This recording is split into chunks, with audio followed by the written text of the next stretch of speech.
What's up, guys? There is a setting on your iPhone is called low battery mode that may not know about it.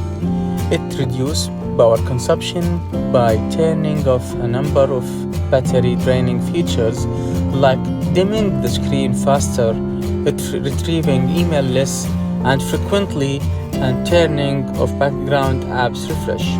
Here's how you can turn it on so you can get more battery life. First of all, go to setting. After that, go to app settings for here we go, battery. And in battery, you will choose here low power mode.